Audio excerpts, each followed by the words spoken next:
Hello and welcome back, everyone. I am Joe, and today we return to the presidents, specifically President number 5, James Monroe. He was president from 1817 through 1825, and incidentally is considered the last founding father to serve as president. So the portrait I'm working off of today is done by a man named Samuel Morse, and it's different than the previous portraits, the first 4 portraits we've done so far. Because it's not really that traditional of a portrait, where the subject is kind of sitting there staring out of the painting at you, or the drawing, or whatever the case may be. This one is more romantic. It's kind of in like a romantic style. Monroe is sort of staring wistfully off into the distance. And I don't know if that will present that big of a challenge, but it could, just because, proportioning and positioning of features correctly, things like that, might be a little more difficult, since you only kind of see half the face, really. So this one I have sort of blocked out, like I've been doing the last couple portraits, just sort of where some of the features lie, and we'll just see how it goes. I hope you enjoy watching Mr. Monroe take shape, and I will talk to you in a little while. Bye.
Well, there is my attempt at Mr. Monroe.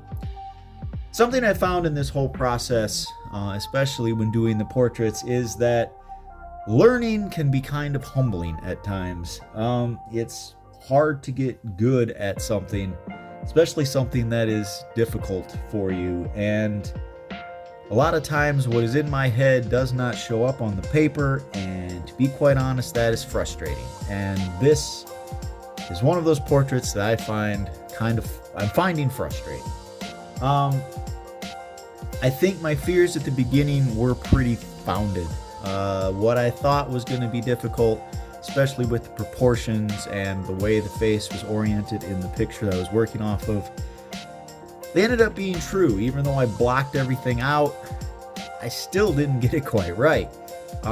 For instance, there's not enough space between the mouth and the nose. Somehow I didn't quite get that correct. Also, I gave it almost more of a robust look. He looks younger in mine than in Morse's portrait. The biggest problem I had, though, was the eyes. The eyes in Morse's portrait, quite frankly, they're amazing. They're beautiful. Like I said before, they convey this kind of wistfulness. They have a brightness to them, a hopefulness. They're amazing. They really are beautiful. If you have the ability, look it up quick just to kind of see what I'm talking about, because they're very impressive. And it's something that I just could not capture. I tried figure out how to do it, to kind of capture what he was capturing with that, to duplicate it, and I couldn't. And let's be honest, eyes are tough because they are so important to a portrait.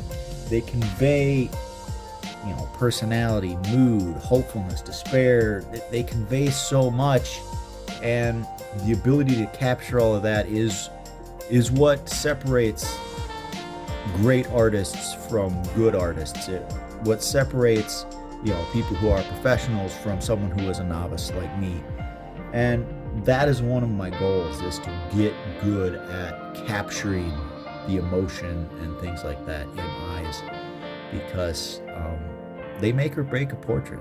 They really do. So here we are. This is my attempt at Mr. Monroe. Let me know your opinion. Let me know what you think. I think I've made mine pretty clear at this point, but the point is to improve. It's to learn. It's to get a little bit better every time I do it.